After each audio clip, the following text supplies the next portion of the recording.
പ്രിയ സജ്ജനങ്ങളെ, സദനമസ്കാരം. ഏകാത്മതാ സ്തോത്ര പഠനത്തിൽ നമുക്ക് ഇന്ന് ചിന്തിക്കേണ്ടത് ഛത്രപതി ശിവാജിയെ കുറിച്ചാണ്. ഒരു കാട്ടലിയെ പിടിക്കാൻ സേനയെ അയക്കണമെന്നോ? ഇത് ചോദിച്ചത് ഔറംഗസീബാണ് വീരശിവാജിയെ കുറിച്ച്. 20 വർഷം പിടിച്ചു ആ കാട്ടലിയെ അടുത്തൊന്ന് കാണുവാൻ. ആ കാട്ടലിയെ അടുത്തു ചെന്നപ്പോഴാണ് ഔറംഗസീബിന് മനസ്സിലായത് ഇതൊരു സിംഹമാണ് എന്നത്. ബുന്ദേൽഖണ്ഡിലെ ഛത്രസാലും മഹാരാഷ്ട്രയിലെ ശിവാജിയും മാത്രമാണ് ഔറംഗസീബിനെ വെല്ലുവിളിച്ച ഭാരതീയ രാജാക്കന്മാർ. പഞ്ചാബിലെ ഗുരു ഗോവിന്ദ സിംഹൻ ചെറുതായ വെല്ലുവിളിയും ഉയർത്തിയിരുന്നു. 1656 മുതൽ 1707 വരെ മുഗൾ ബാദ്ഷായായിരുന്നു ഔറംഗസീബ്. തനി മതഭ്രാന്തൻ, വളരെ ക്രൂരൻ. അക്ബറുടെയും ജഹാംഗീറിന്റെയും ഷാജഹാന്റെയും കാലത്ത് പിടിയയഞ്ഞ ഇസ്ലാമിക ഭീകരവാദം, മതഭ്രാന്ത് ഔറംഗസീബിലൂടെ ഉറഞ്ഞു തുള്ളി. എമ്പാടും ക്ഷേത്രങ്ങൾ നശിപ്പിച്ചും ഗ്രാമങ്ങളും നഗരങ്ങളും തീയിട്ടും കൊള്ള ചെയ്തും ഹിന്ദുക്കളെ നിരവധി സ്ഥലങ്ങളിൽ പലവട്ടം കുരുതി നടത്തിയും ബാക്കിയായവരുടെ മേൽ മൃഗങ്ങൾക്കെന്ന പോലെ നികുതി ചുമത്തിയും ഹിന്ദുവായി ജീവിക്കുവാൻ ജസിയ എന്ന നികുതി ഏർപ്പെടുത്തിയും രാക്ഷസീയതയുടെ എല്ലാ അതിരുകളും ലംഘിച്ച് അയാൾ ഭരിച്ചു. ഇതെല്ലാമായിട്ടും നിരവധി രജപുത്രന്മാരും മറ്റ് ഹിന്ദു സേനാപതികളും അയാൾക്കൊപ്പം നിന്നു. എന്നാൽ നിരവധി ശൈവ വൈഷ്ണവ സിഖ് ആചാര്യന്മാരും ഭക്തന്മാരും ഹിന്ദുധർമ്മത്തിന്റെ പ്രചരണം നടത്തിക്കൊണ്ടിരുന്നു. ഈ കൂട്ടരിൽ പ്രമുഖനാണ് സമർത്ഥ രാംദാസ സ്വാമികൾ. മഹാരാഷ്ട്രയിലെമ്പാടും വീരഭാവം വളർത്തുവാൻ അദ്ദേഹം 1100 അഖാഡകൾ സ്ഥാപിച്ചു. ഇവ ഹനുമാൻ ക്ഷേത്രങ്ങളുടെ കൂടെ ആയിരുന്നതിനാൽ ആരും തന്നെ ഇവയ്ക്ക് രാഷ്ട്രീയ മണ്ഡലത്തിൽ സ്വാധീനമുണ്ടാകുമെന്ന് കരുതിയിരുന്നില്ല. മതം രാഷ്ട്രീയത്തിൽ നിന്നും വളരെ അകന്നാണ് അന്ന് ഭാരതത്തിലെ ഹിന്ദുക്കളെ സംബന്ധിച്ചിടത്തോളം നിലനിന്നിരുന്നത്. അതിനാൽ സമർത്ഥ രാംദാസ് സ്വാമികളുടെ പ്രവർത്തനങ്ങളും പ്രഭാഷണങ്ങളും തടസ്സമില്ലാതെ നടന്നു. അവയിലൂടെ മഹാരാഷ്ട്രയിലെ ഗ്രാമീണ ജനങ്ങളും വനവാസികളും വരാനിരിക്കുന്ന യുഗപ്പിറവിക്കനുരൂപമായി വാർത്തെടുക്കപ്പെടുകയായിരുന്നു. ആ യുഗപ്പിറവിയുടെ നാന്തി കുറിച്ചത് ഷഹാജി ഭോസ്ലെയുടെയും ജിജാബായിയുടെയും പുത്രനായി 1630 ശിവ ഭോസ്ലെ ജനിച്ചതോടെയാണ്. ഷഹാജി ഭോസ്ലെ സിസോദിയ വംശത്തിലെ കൊഹ്ലാപൂരിലെ രാജാവായിരുന്നു. ഭൈരവ് സിംഹന്റെ വംശജനായിരുന്നു. ഈ രാജപുത്ര വംശം സൂര്യവംശത്തിന്റെ പിൻതലമുറക്കാരാണ് എന്നറിയപ്പെട്ടു. ഷഹാജി ഒരു സ്വതന്ത്ര രാജ്യം ഉണ്ടാക്കാൻ ശ്രമം നടത്തി. പരാജയപ്പെട്ട ശേഷം ബീജാപൂർ സുൽത്താൻ ആദിൽ ഷായുടെ സേനാ നായകനായി പ്രവർത്തിക്കുകയായിരുന്നു. സുൽത്താന്റെ കീഴിൽ മകനെ നിർത്തുവാൻ താല്പര്യമില്ലാത്ത ഷഹാജി അവരെ ജീജാബായിയുടെ സംരക്ഷണയിൽ വിട്ടു. ശിവനേരി കോട്ടയിൽ താമസിച്ചു.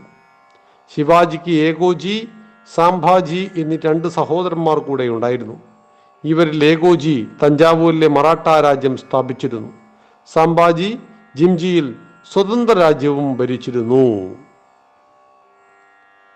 വീരശിവാജി ജീജാബായി എന്ന അമ്മയിൽ നിന്ന് ബാല്യകാലത്ത് തന്നെ ദേശസ്നേഹത്തിൻ്റെയും സംസ്കാരത്തിൻ്റെയും കഥകൾ കേട്ടു വളർന്നു. ശ്രീരാമന്റെ, ലക്ഷ്മണന്റെ, ശ്രീകൃഷ്ണന്റെ കഥകൾ കേട്ട് വളർന്ന കുട്ടി ഈ വീരന്മാരുടെയും ഭീമന്റെയും അർജുനന്റെയും അഭിമന്യുവിന്റെയും കഥകൾ കേൾപ്പിച്ചാണ് അമ്മ കുഞ്ഞിനെ വളർത്തിയത്. കുഞ്ഞുനാളിലെ ശിവാജിയുടെ മനസ്സിൽ ഭയം ഒട്ടുമില്ലാത്ത സ്വഭാവം വളർന്നിരുന്നു. സ്വധർമ്മത്തിന്റെ സങ്കല്പവും അതുപോലെ തന്നെ അതിൻ്റെ പ്രാധാന്യവും അദ്ദേഹത്തിൻ്റെ മനസ്സിൽ ഉറച്ചിരുന്നു. കുട്ടിക്കാലത്തെ വിജയനഗര സാമ്രാജ്യത്തിൻ്റെ യശോദാഗാഥകൾ നാടൻ പാട്ടുകളിലൂടെ കേട്ടുവളർന്നതും ശിവാജിക്ക് സ്വധർമ്മ അഭിമാനവും വീരഭാവവും ഉണർത്താൻ ഇത് സഹായകമായി. ബഹുമനി, ബീജാപൂർ, ഹൈദരാബാദ് സുൽത്താൻമാരോട് പകരം വീട്ടി വിജയനഗര സാമ്രാജ്യം പുനഃസ്ഥാപിക്കണമെന്ന ആഗ്രഹം ബാലനായിരുന്ന ശിവാജിയിൽ പ്രബലമായിരുന്നു. അതിനാൽ അവൻ്റെ കളികളും അത്തരത്തിലായിരുന്നു. വിദ്യാഭ്യാസമായിരുന്നു പ്രധാന കളി. ശസ്ത്രപരിശീലനത്തിന് മെയ്വഴക്കമുണ്ടാക്കുന്ന ലസീം എന്ന യോഗജാപ് പരിശീലനവും നടത്തി. ഏറ്റവും താഴ്ന്ന ജാതിക്കാരായ മാവ്ലികളും മറാഠകളും അവന്റെ കളിക്കൂട്ടുകാർ ആയിരുന്നു. ഹിന്ദുക്കൾ മതം മാറിയവരെ പറ്റി ബഹിഷ്കരിച്ചിരുന്നു. എന്നാൽ ശിവാജിയുടെ കൂട്ടുകാരിൽ മുസ്ലിം ബാലനും ഉണ്ടായിരുന്നു. അവരെയെല്ലാം സ്വധർമ്മത്തിലേക്ക് തിരിച്ചു വരുവാൻ ശിവാജിയുടെ പ്രവർത്തനങ്ങൾക്ക് കഴിഞ്ഞിട്ടുണ്ട്. ദാദാജി കൊണ്ടദേവിന്റെ ശിക്ഷണത്തിൽ അസ്ത്രശസ്ത്രങ്ങൾ, കുതിരസവാരി, യുദ്ധതന്ത്രങ്ങൾ, ഹിന്ദുധർമ്മശാസ്ത്രങ്ങൾ, ഭരണനീതി എന്നിവ ശിവാജി പഠിച്ചു. അദ്ദേഹത്തിന് യുദ്ധതന്ത്രത്തിലും കുതിരസവാരിയിലും ആയുധപ്രയോഗത്തിലുമുള്ള കഴിവുകൾ അമാനുഷികമായിരുന്നു. എന്നാൽ അഹങ്കാര ലേശമേതുമില്ലാതെ നിറഞ്ഞ ആകർഷണീയമായ വ്യക്തിത്വത്തിനുടമയായിരുന്നു അദ്ദേഹം. തൻ്റെ കഴിവുകളെല്ലാം ശിവാജി കുലദേവതയായ ഭവാനി ദേവിക്ക് സമർപ്പിച്ചു.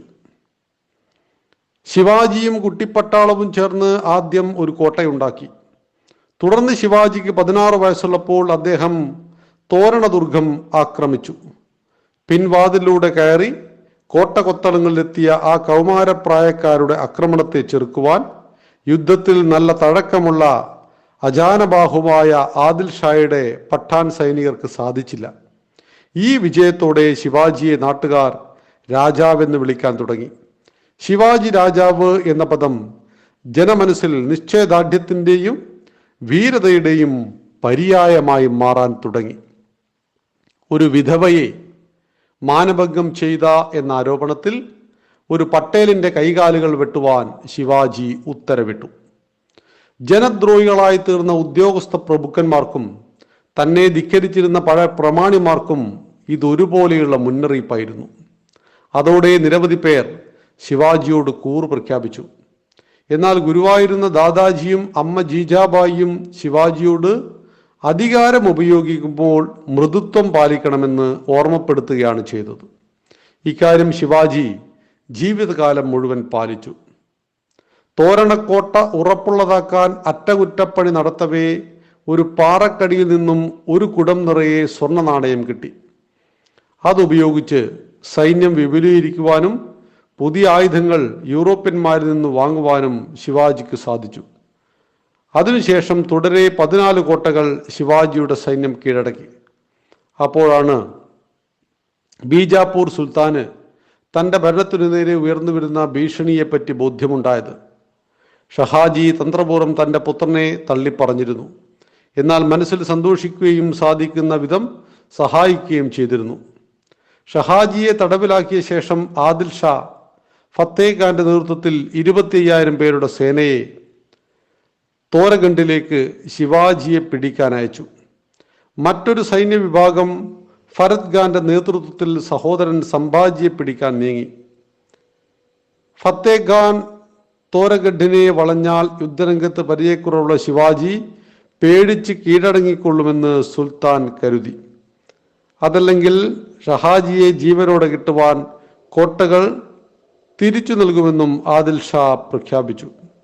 ഈ വിഷമഘട്ടത്തിൽ തനിക്ക് പിടിച്ചു നിൽക്കാനാവില്ലെന്ന് ശിവാജിക്ക് തോന്നി തുടങ്ങി. ശിവാജിക്ക് 3 ഭാര്യമാരുണ്ടായിരുന്നു. പുത്ലിബായ്, സായിബായ്, സോയരാഭായ് എന്നിവരായിരുന്നു അവർ. ഏറ്റവും ഇളയ സായാഭായിക്ക് അന്ന് 14 വയസ്സേ ഉണ്ടായിരുന്നുള്ളൂ. എന്നാൽ അവർ ഈ വിഷമഘട്ടത്തിൽ ശിവാജിയെ ഉപദേശിച്ചു, അങ്ങിങ്ങനെ ദുർബലനാകരുത്, ശത്രു നശിക്കണം, പിതാവ് രക്ഷപ്പെടണം, സ്വരാജ്യം നിലനിർത്തപ്പെടുകയും ചെയ്യണം. ഇത്തരത്തിൽ എന്തെങ്കിലും ആസൂത്രണം അതിനുവേണ്ടി ചെയ്യുക. ഇത് കേട്ട് ശിവാജി മനസ്സിലുറപ്പിച്ച് തന്ത്രങ്ങൾ ഒരുക്കി. സേനയെ പുരന്ദരഗഡ് എന്ന അടുത്തുണ്ടായിരുന്ന കോട്ടയിലേക്ക് മാറ്റി. ആ കോട്ടയുടെ അധിപൻ ഷഹാജിയുടെ മിത്രമായിരുന്നു. തോരൻ കോട്ട വളഞ്ഞ ഫത്തേ ഖാൻ അവിചാരിതമായി പുരന്ദരക്കോട്ടയിൽ നിന്ന് വന്ന ആക്രമണത്തിനെ ചെറുക്കുവാനാവാതെ പലായനം ചെയ്തു. തൽക്കാലം സ്വരാജ്യത്തേക്ക് രക്ഷപ്പെട്ടു. സംഭാജി ഫരദ് ഖാനെയും സൈന്യത്തെയും തുരത്തി എന്ന വാർത്തയും ഉടനെ എത്തി. പലരും ഇതിനെ കണക്കാക്കി ശിവാജിക്ക് പിന്തുണ വൻതോതിൽ രാഷ്ട്രത്തിൻ്റെ പല ഭാഗങ്ങളിൽ നിന്നും ലഭിക്കപ്പെട്ടു. അച്ഛനെ രക്ഷിക്കുവാനുള്ള വഴി ആരായലായിരുന്നു അടുത്ത പടി. അന്ന് ദില്ലി ഭരിച്ചിരുന്ന മുഗള രാജാവ് ഷാജഹാനായിരുന്നു. ഷാജഹാന് താൻ മുഗള സിംഹാസനത്തിനു വേണ്ടി പൊരുതുന്ന വിനീത സേവകനാണെന്നും അതിൽ ചൊടിച്ചാണ് എൻ്റെ അച്ഛനെ ആദിൽ ഷാ തടവിലാക്കിയിരിക്കുന്നതെന്നും കത്തുമൂലം അറിയിപ്പ് നൽകി.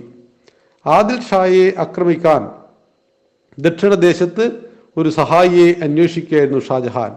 അദ്ദേഹം ഉടനെ ആദിൽ ഷായ്ക്ക് ഷഹാജിയെ വിട്ടയച്ചില്ലെങ്കിൽ ആക്രമിക്കുമെന്ന് മുന്നറിയിപ്പ് നൽകി. പേടിച്ചുപോയ ആദിൽ ഷാ ഷഹാജിയെ വിട്ടയച്ചു.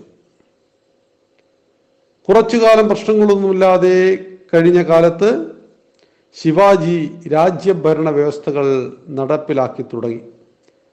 പാർസിക്ക് പകരം സംസ്കൃത വാക്കുകൾ ഉദ്യോഗപ്പേരുകളാക്കി ഉപയോഗിക്കുവാൻ ആരംഭിച്ചു. നികുതിക്കും കപ്പത്തിനും ചൗദ്, സർദേശമുഖി എന്നിങ്ങനെ സംസ്കൃത പേരുകൾ നൽകി. ജനോപകാരപ്രദമായ നിരവധി പദ്ധതികളായിരുന്നു അദ്ദേഹം നടപ്പിലാക്കിയത്.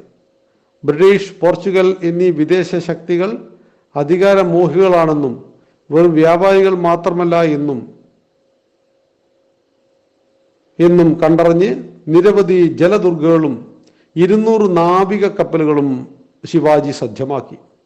ദീർഘദൃഷ്ടിയോടെ ശിവാജി നടത്തിയ ഭരണപരിഷ്കാരങ്ങളും ജനക്ഷേമ പദ്ധതികളും സൈനിക നവീകരണവും 1820 വരെ മറാഠ രാജ്യത്തെ കാത്തു. തുടർന്ന് വീരശിവാജിയുടെ മറാഠ സാമ്രാജ്യത്തിന് പറ്റിയതെന്ത്? ആരൊക്കെയായിരുന്നു അതിനെ ആക്രമിച്ചത്? എങ്ങനെയാണ് ശിവാജി ഇതിനെ നേരിട്ടത്? ശിവാജി മഹാരാജാവ് രാജ്യഭരണം ഉറപ്പിക്കുന്നത് കണ്ട് ബീജാപ്പൂർ സുൽത്താൻ ഒരു ശ്രമം കൂടി നടത്താൻ നിശ്ചയിച്ചു. സുൽത്താന്റെ അമ്മ ഉലിയ ബീഗം ആണ് ഇതിന് തുടക്കം കുറിച്ചത്. അവർ ഒരു താലത്തിൽ താമ്പൂലം വെച്ച് രാജസദസ്സിൽ കടന്നു വന്നു. സുപാരി എടുക്കുക എന്ന് പറയുന്ന ഒരു വെല്ലുവിളി നടത്തി. താമ്പൂലം മുറുക്കാൻ എടുക്കുന്നവർ ശിവാജിക്കെതിരെ പട നയിക്കണം. 6.5 അടി പൊക്കമുള്ള അഫ്സൽ ഖാനാണ് സുപാരി എടുത്തത്. 1 ലക്ഷത്തോളം സൈനികരുമായി പടനീക്കം നടത്തിയയാൾ ശിവാജിയെ കോട്ടയിൽ നിന്ന് പുറത്തിറക്കി മൈതാന യുദ്ധത്തിൽ തോൽപ്പിക്കാനാണ് പദ്ധതി ആസൂത്രണം ചെയ്തത്. അതിനായി ശിവാജിയെ പ്രകോപിപ്പിക്കുവാനുള്ള നടപടികളും അയാൾ ചെയ്തു. ആദ്യം ആ മതഭ്രാന്തൻ ശിവാജിയുടെ കുലദേവതയായിരുന്ന ഭവാനി ക്ഷേത്രം തകർത്തു കളഞ്ഞു. പിന്നീട് പണ്ഡർപൂർ ക്ഷേത്രവും തകർത്തു. ശിവാജി ധർമ്മരക്ഷകനൊന്നുമല്ലെന്നും ഭീരുവിനെ പോലെ മാളത്തിൽ ഒളിച്ചിരിക്കുകയാണെന്നും പറഞ്ഞു പരത്തി. കൂട്ടക്കൊലകൾ, ബലാത്കാരങ്ങൾ, കൊള്ളകൾ, കൊള്ളിവെപ്പുകൾ, ക്ഷേത്രധ്വംസനങ്ങൾ ഇതെല്ലാം അരങ്ങേറുമ്പോൾ ശിവാജി കോട്ടയ്ക്ക് വെളിയിലേക്ക് വന്നില്ല. 3 മാസങ്ങൾക്ക് ശേഷം ശിവാജിയുടെ ദൂതൻ അഫ്സൽ ഖാന്റെ അടുത്തെത്തി. വളരെ ശബ്ദഭംഗിയാർന്ന വിധം ശിവാജിയുടെ ഭീതിയെ വർണ്ണിച്ച് സ്വന്തം രാജാവിനെ തന്നെ പേടിത്തൊണ്ടനെന്ന് നിന്ദിച്ച ശേഷം അഫ്സൽ ഖാനെ വാനോളം പുകഴ്ത്തി. ശിവാജിയെപ്പോലെ ഒരു രാജാവിൻ്റെ ദൂതനാകേണ്ടി വരുന്നത് നാണക്കേടാണെന്നും അഫ്സൽ ഖാനെ കാണാനായത് ജീവിത സൗഭാഗ്യമാണെന്നും തട്ടിവിട്ടു. പിന്നീട് ഈ സൈനിക കൂടാരത്തിൽ വരാൻ ശിവാജിക്ക് ധൈര്യമില്ല എന്നും അതിനാൽ 2 ഭാഗത്തെയും സൈന്യമില്ലാത്തൊരിടത്ത് സന്ധിക്കാമെങ്കിൽ കീഴടങ്ങലടക്കം ഏത് നിബന്ധനകൾക്കും ശിവാജി തയ്യാറാണെന്നും ആദിൽ ഷായുടെ വിനീതദാസനായി കഴിയാൻ ഒരുക്കമാണെന്നും ദൂതൻ അറിയിച്ചു. സമ്പൂർണ്ണ വിജയത്തിമർപ്പിൽ ആണ്ടുപോയ അഫ്സൽ ഖാൻ മതിമറന്ന് കൂടിക്കാഴ്ചയ്ക്ക് സമ്മതിച്ചു. പരസ്പരം സ്നേഹാലിംഗനം നടത്തുവാനെന്ന മട്ടിൽ അടുത്തു ചെന്ന് കഠാര കൊണ്ട് കുത്തി ശിവാജിയെ കൊല്ലുക എന്നതായിരുന്നു അഫ്സൽ ഖാന്റെ ലക്ഷ്യം. ശിവാജിയുടെ സൈനികർ മുൻകരുതലുകൾ പാടെ മറന്ന ബീജാപ്പൂർ സൈന്യത്തിന്റെ താവളത്തെ വളഞ്ഞ് കാടുകളിൽ പതിയിരിക്കുന്നുണ്ടായിരുന്നു. സന്ധി സംഭാഷണത്തിനായി ഉയർത്തിയ കൂടാരത്തിൽ അഫ്സൽ ഖാൻ അക്ഷമയോടെ ശിവാജിയെ കാത്തിരുന്നു. ശിവാജി ഭവാനി ദേവിയെ പൂജിച്ച് ശിവക്ഷേത്രത്തിൽ അർച്ചന നടത്തി നിരായുധനായി കൂടാരത്തിലേക്ക് നടന്നു വന്നു. എന്നാൽ വസ്ത്രത്തിനുള്ളിൽ ഒരു ചെറിയ വാളും കൈപ്പത്തിക്കുള്ളിൽ പുലിനഖവും ധരിച്ചിരുന്നു. ശിബിരത്തിലെത്തിയതും കെട്ടിപ്പിടിക്കാനായ അഫ്സൽഖാന്റെ വയറ് ശിവാജി വ്യാഘ്രനഖം കൊണ്ട് പിളർന്നു കളഞ്ഞു. വാളുകൊണ്ട് അവന്റെ തല വെട്ടിയെടുത്തു. ഒന്നലറി ആ മതഭ്രാന്തൻ താഴേക്ക് വീണു മരിച്ചു.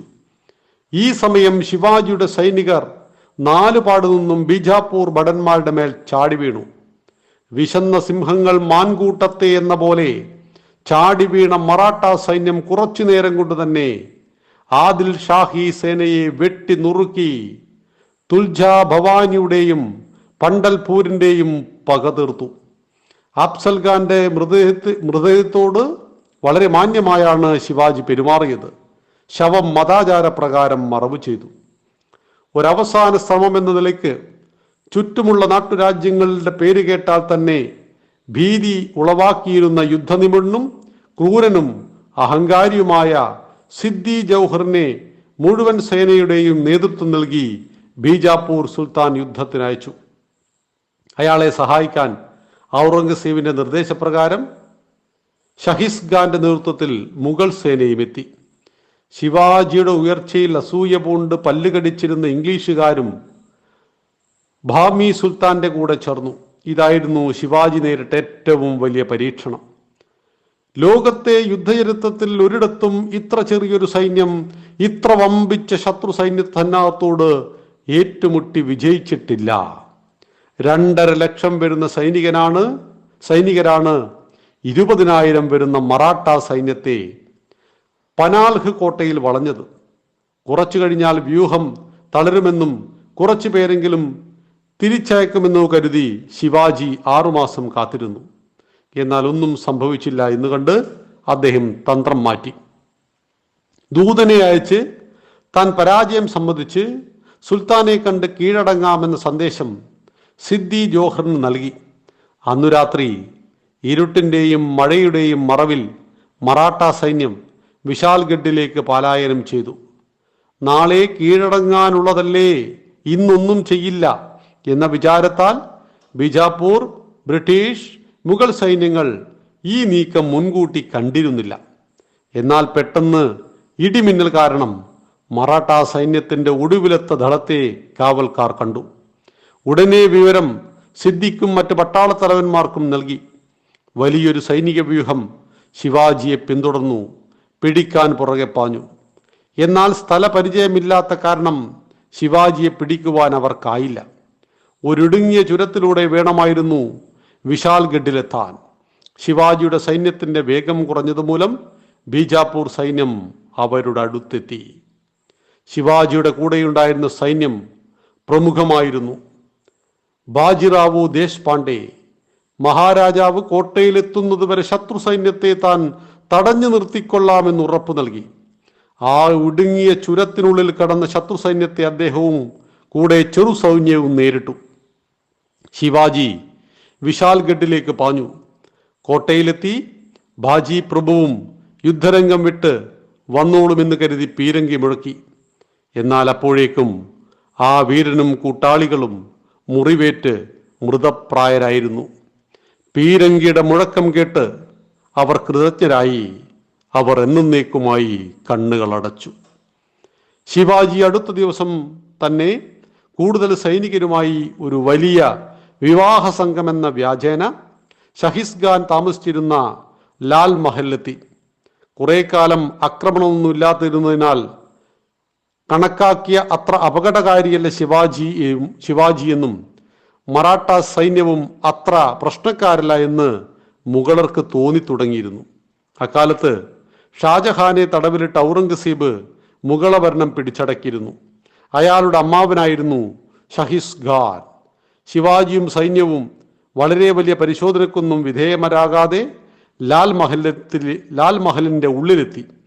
ഉള്ളിൽ കാവൽക്കാരെയും ജീവനക്കാരെയും വെട്ടിക്കൊന്ന് അടുക്കള വഴി ഷഹിസ്ഖാന്റെ മുറിക്കടുത്തെത്തി.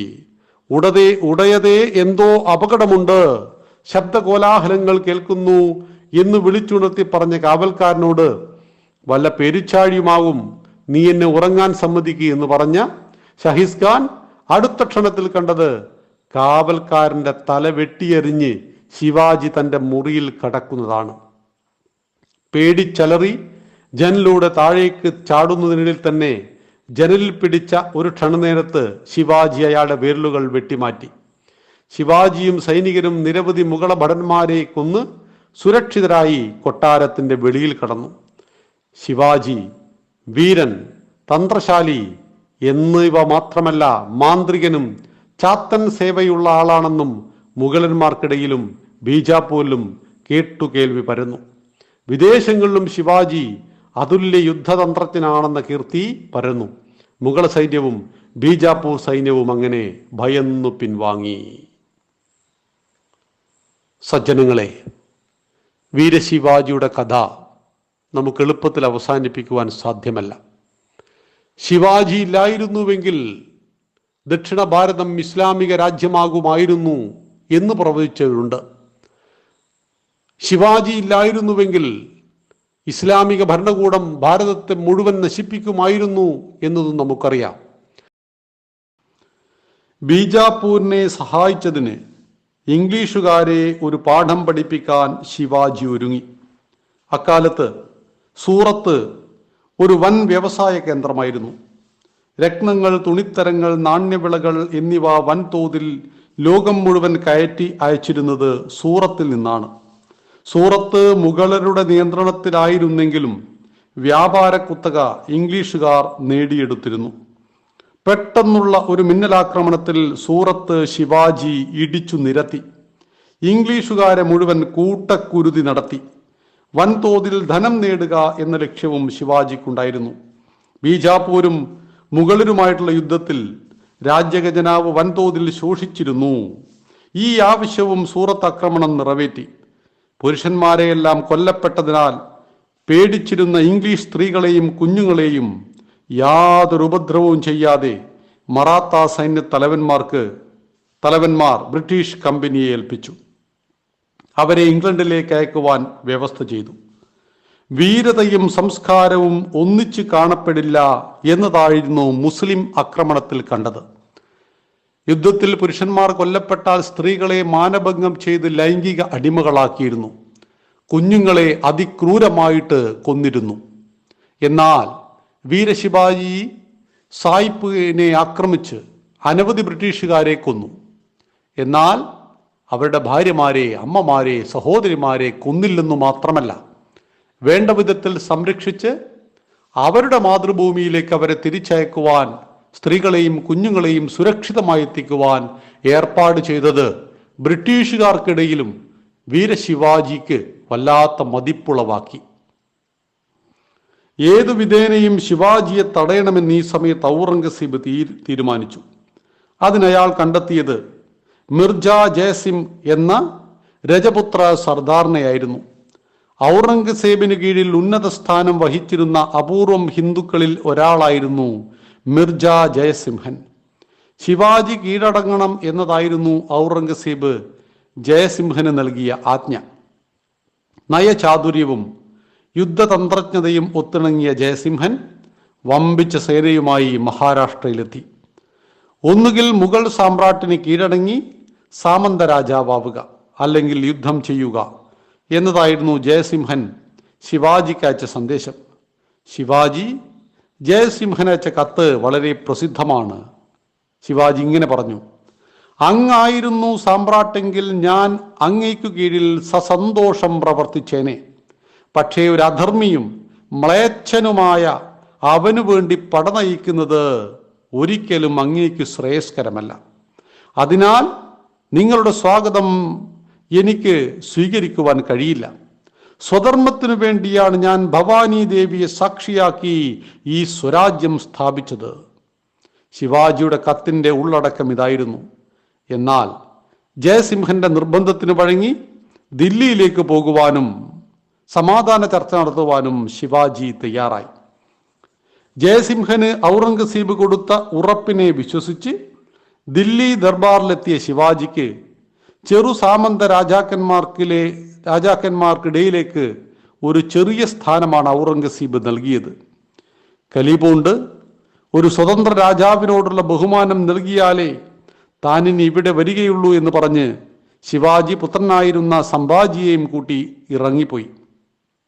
ഔറംഗസീബ് ജയസിംഹന്റെ ഉറപ്പ് വകവയ്ക്കാതെ അന്ന് രാത്രി ശിവാജിയെ തടവിലാക്കി ആഗ്രയിലെ ഒരു കൊട്ടാരത്തിൽ താമസിപ്പിച്ചു.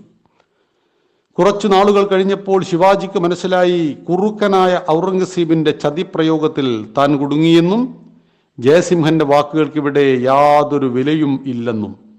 ഉടനെ അദ്ദേഹം രോഗം അഭിനയിച്ച് ഒരു ഹിന്ദു വൈദ്യനെ വിളിച്ചു വരുത്തി. അയാളിലൂടെ തൻ്റെ മിത്രങ്ങൾക്ക് സന്ദേശമയപ്പിച്ച് രക്ഷപ്പെടാനുള്ള വഴികൾ ഒരുക്കി.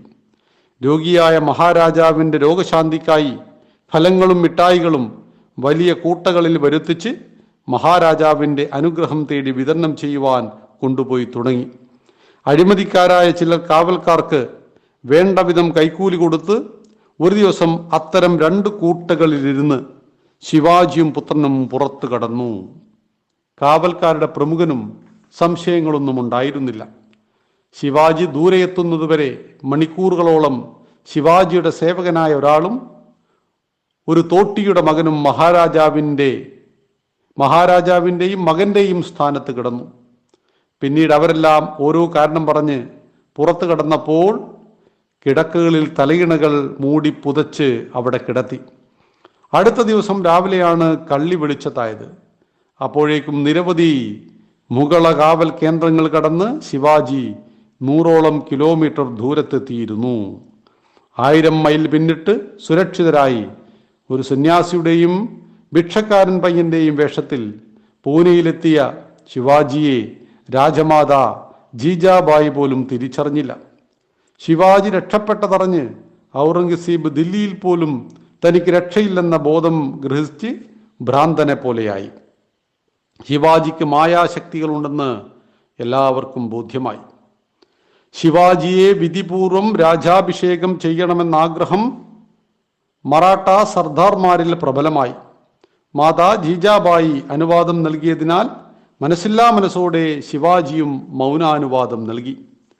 പാരമ്പര്യ രാജവംശമല്ല എന്നതിനാൽ പല പണ്ഡിതന്മാരും ശങ്കിച്ചു നിന്നപ്പോൾ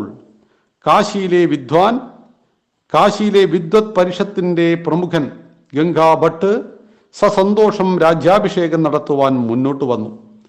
മറ്റുള്ളവർ മടിച്ചതിൻ്റെ പ്രമുഖ കാരണം ഔറംഗസീബിന്റെ കോപത്തെ സമ്പാദിക്കണ്ട എന്ന ഭയമായിരുന്നു. 1674 ജ്യേഷ്ഠ ശുക്ലത്രയോദശിക്ക് ശിവാജിയുടെ രാജാഭിഷേകം നിരവധി രാജാക്കന്മാരുടെയും വിദേശരാജ്യ പ്രതിനിധികളുടെയും സാന്നിധ്യത്തിൽ നടന്നു. അദ്ദേഹം ഹിന്ദ്വി പദപാദശാഹി ഛത്രപതി ശിവാജി മഹാരാജ് എന്ന നാമധേയത്തിൽ അന്നു മുതൽ വിഖ്യാതനായി. ബീജാപ്പൂർ സുൽത്താനും അദ്ദേഹത്തിന്റെ സ്വതന്ത്ര രാജാവ് എന്ന പദവി അംഗീകരിച്ചു. സമർത്ഥ രാംദാസ് സ്വാമികൾ ധർമ്മസൂര്യൻ വീണ്ടും ഉദിച്ചിരിക്കുന്നു എന്ന് പ്രഖ്യാപിച്ചു. മഹാരാഷ്ട്രയിൽ ചാലൂക്യ ഭരണത്തിനു ശേഷം പരസ്പരം കലഹിച്ചിരുന്ന നാടുവാഴികളുടെയും മുസ്ലിം ഭരണാധികാരികളുടെയും സ്ഥാനത്ത് ഒരു പരമാധികാര സ്വരാജ ഭരണാധികാരമുണ്ടായത് 1000 വർഷങ്ങൾക്കു ശേഷം വീര ശിവാജിയുടെ അഭിഷേകത്തോടെയായിരുന്നു. ഫത്തേഖ് ഖാൻ, അഫ്സൽ ഖാൻ, ഷാഹിസ് ഖാൻ, ഇനായത്ത് ഖാൻ തുടങ്ങിയ പേരുകേട്ടാൽ പോലും ഹിന്ദു ജനത കിടുകിടെ വിറച്ചിരുന്ന വമ്പൻ സേനാപതികളുടെ ആത്മാഭിമാനവും കീർത്തിയും ശിവാജിയുടെ രണകൗശലത്തിനും വീരതയ്ക്ക് മുന്നിൽ ചളിയിൽ പൂണ്ടുപോയി. വരുമാനത്തിന്റെ 1/10 വീതം നികുതി സാമന്ത രാജ്യങ്ങളുടെ സുരക്ഷയ്ക്ക് നൽകിയിരുന്നു അദ്ദേഹം. സർദേശ് ചൗദ് മുതലായ കപ്പങ്ങൾ വരുമാനത്തിന്റെ 1/10, വിദേശ വ്യാപാരം മൂലമുള്ള വരവ്, കടൽ കൊള്ളക്കാരിൽ നിന്നും സുരക്ഷ നൽകുവാൻ വിദേശ കപ്പലുകൾ തുടങ്ങിയവ ധനസമ്പാദനത്തിനുള്ള വഴിയായിട്ട് അദ്ദേഹം സ്വീകരിച്ചു. അദ്ദേഹത്തിന്റെ സാമ്രാജ്യം അഫ്ഗാനിസ്ഥാൻ വരെ, ഇങ്ങ് തമിഴ്നാട്ട് വരെ, സിന്ധ് മുതൽ ബംഗാൾ വരെയും വ്യാപിച്ചിരുന്നു എന്ന് പറയുമ്പോൾ അതിവിശാലമായ ഹിന്ദു സാമ്രാജ്യത്തിന്റെ ഉടമയായിരുന്നു അദ്ദേഹം. ബ്രിട്ടീഷുകാരുടെ കയ്യിലുണ്ടായിരുന്ന ഭൂപ്രദേശത്തിൽ നിന്ന് 1818 ആംഗ്ലോ മറാഠ യുദ്ധത്തിൽ 60% ഭൂഭാഗങ്ങളും വീരശിവാജിയും കൂട്ടരും പിടിച്ചെടുത്തു. വീരശിവാജിയുടെ കാലഘട്ടം ഭാരതത്തിൻ്റെ സുവർണ കാലഘട്ടം എന്ന് തന്നെ വിശേഷിപ്പിക്കുന്നു. വീരശിവാജി ഹിന്ദു സാമ്രാജ്യ സ്ഥാപകനാണ്. ഔറംഗസീബിനെ നിരന്തരം വിറപ്പിച്ച ആ ധീരയോദ്ധാവിനെ ഏകാത്മതാ സ്തോത്രത്തിലൂടെ നമുക്ക് പാദനമസ്കാരം ചെയ്യാം. നന്ദി, നമസ്കാരം. വന്ദേ മാതരം.